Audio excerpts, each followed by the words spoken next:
Hello, good morning. So for today's video, gagawa tayo ng yung kanin, century tuna, may mayo, cheese, and ano pa? Nori. Ayan, yung sinakain nila Pukerat at ano to? Sino yung anak? Queen D. Judy, ayan. With sugar. So, durugin ko muna tong kanin.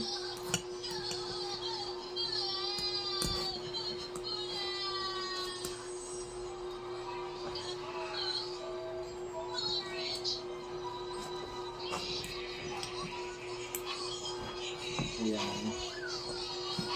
So, next is, ilagay natin yung century tuna. Drain ko muna to. Wait lang.